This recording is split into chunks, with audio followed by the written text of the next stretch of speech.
So now let's move on and talk about some of the fundamental concepts behind deep learning. A neural network is essentially composed of two core components, the structure and the optimization process. So neural networks in terms of structure, they're composed of layers which are composed of nodes. And then we're going to feed some kind of input which needs to be translated into real numbers, but in practice it can be images, audio, sequences, language, anything. And then we're going to receive as output another bunch of real numbers which we can translate back into images, audio, or anything that we want. So we need to do the following in neural networks. We need to find the best structure for our problem and also train the network in the best possible way. So in terms of the neural network structure, we have various questions such as how many layers do we need and how are they connected. So the feed-forward architecture is the simplest example of a neural network architecture, but then there were some other successful and more complicated architectures that came along, such as ResNet, where you can jump over some connections, or we saw some networks earlier that you have different layers that share some of the connections. Also, what kind of activation functions should we use, and what kind of layers? Do we want recurrent units, convolutional, etc.? So in terms of the layers, usually the feed-forward architecture is the most common one used in practice. So you're going to use something else only if you have a very good idea of what you're doing. Quite often, if you do something more complicated, it's gonna be because you're just using a neural network architecture which you can download it from some research lab somewhere around the world. Most of the times, it's not worth the effort to try and create something new because it takes considerable amounts of work to come up with a new architecture that can work quite well. Also, in terms of activation functions, rectified linear units have become the standard, with some other variations of them, such as the exponential linear units or the Gaussian rectified linear units being used. And we use sigmoids or linear activation functions only at the very end. So we use sigmoid activation functions when we have a classification problem and we want to restrict the output in the range between 0 and 1, like a probability, or we have linear activation functions when we care about regression. So in terms of the different types of neurons that we can use in our network, we already mentioned LSTM and the gated recurrent units, which are a simplification of LSTM, which are recurrent units, and they have some sort of memory. They can keep information stored for an arbitrary amount of time and then update this information when new data comes along. And the neuron can essentially decide whether it's a good idea to forget the old information and store the new or not. And we also mentioned convolutions, where the idea around convolution is that we create a box around parts of the images and then we slide this box across the image and then we perform a pooling operation, and from this box we only choose one pixel, for example, instead of choosing all of them. So if we have, let's say, this kind of box here, if we have this kind of image here, then we run a convolution and we draw a square box here, here, here and there, and then this gets reduced to that. So from the first box in this matrix, we take only element 6 because it's the larger, and then from here we take element 8 because it's the larger, and from here we take element 3, and from here we take element 4. The intuition behind this is that when we do this across an image that contains many pixels, where many of those pixels are not actually useful for classification, then this can help clear out the noise.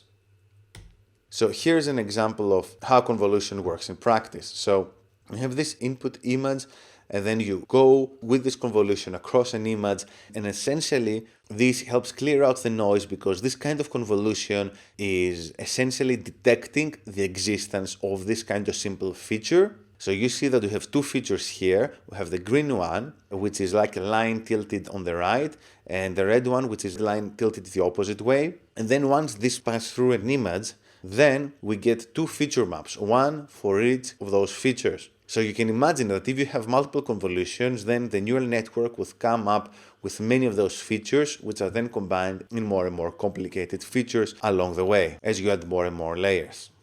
So again, here is the example of the convolutional neural network we saw earlier. Here is the image, and essentially all these networks are a combination of a convolution with rectified linear units, max pooling operation like we saw before, and then we do the same here. And again, convolution and max pooling, convolution and max pooling. And we do this and this again and again, until at the end we just stack a simple feed-forward network. So regarding the training of neural networks, that's a huge topic of research. And some people would argue that actually the deep learning revolution started mainly because of advances in training neural networks. There are many variants of gradient descent, as we saw. However, it's a bit of a hit and miss to find the best one. In practice, Adam seems to work quite well many of the times, so it's a good idea to start with this. But you should always check some other algorithms such as RMSprop, for example. In terms of optimizing a network, a very important concept is regularization. So in regularization, we try to force the network to become simpler in a sense. The reason being that deep neural networks are very complicated, so they have a high tendency to overfit. So we need to add these penalties, which penalize models with a larger complexity than needed. So to revisit again this concept around overfitting and underfitting, let's say that you have this example here, which it's a nonlinear problem and it's a bit noisy, because you can see here that some of the x's are mixed with the circles. So if you do this, then you're going to underfit, because the problem is too complicated to solve with a simple straight line. Then again, if you try to classify every example, you're going to create something too complicated, and it's quite likely that these examples here are caused by noise. So when the time comes to classify new examples, the performance in the real world is going to be worse than the performance in the training set. So what you want to do is find the middle ground here, and the way to do this is by using regularization in order to penalize the complexity of the neural network. Because a deep neural network has a tendency to do this kind of thing unless it is regularized. So in terms of the variance and the bias trade-off, the variance of an algorithm, deep neural networks not being the exception, increases with the number of hyperparameters. And some of the larger deep neural networks, which we saw earlier, they have maybe more than 100,000 hyperparameters to optimize. So this means that they're very prone to overfitting, as I mentioned, and that's why we have to find the optimal spot to stop the training of a neural network. Because this is what training performance looks like as we train a neural network. So the more we train it, the better it will become. But with regards to the test set, which is what we're interested in, performance in the real world, after a point, it's going to overfit. So one of the approaches for regularization is to use a train validation and test split, that is, use let's say 10% of the data to constantly test the network as we train it, and then once the performance on the validation set deteriorates, then we stop the training. So this is called the early stopping approach. And in terms of the different regularization penalties, L1 and L2, or a combination of these, are two very popular penalties. So in L1 penalty, what we're essentially trying to do is we're trying to force weights to be zero. So it's a very aggressive form of penalty. Whereas in L2 penalty, what we're trying is we just penalize weights when they become larger. So as you can see here, this graph might be a bit complicated to understand, but essentially our weights are going to take values from this space, weight 1 and weight 2, if we don't regularize them. So the L1 penalty forces weights to be very close to zero. It tells the weights to take values around here. So from this region, it keeps only this point. It sets the value of weight 1 to 0 and the value of weight 2 to some positive value. It's very aggressive because essentially it touches only a single point in this surface of visibility.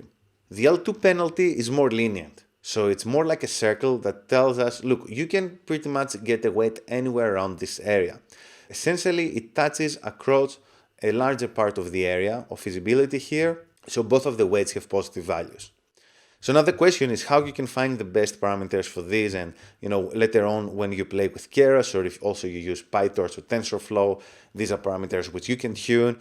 Again, the solution is to play around with different values and see what works. There's really no way to circumvent this problem essentially. You need to experiment to find out what works in a particular problem. Quite often L2 is used in practice, maybe with a bit of L1. I mean, you can combine these penalties together.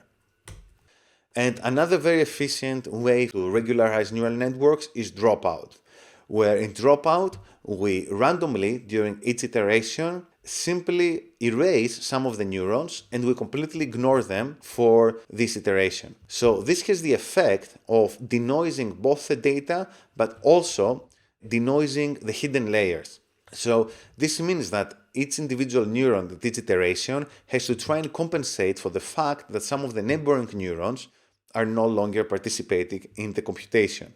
So it has proven that through this process, the neurons are more able to avoid extracting the noise and being better at detecting all the signals hidden in the training data. So again, using dropouts in various layers in the neural network has been proven to be a very good technique for regularization. And finally, the loss function is a very important component which can affect the performance on our problem. However, in practice, the standard choices to use is the root-mean squared error for regression and the cross-entropy for classification. These are like standard choices, so you don't really have to think too much if you're going to either perform regression or classification with neural networks.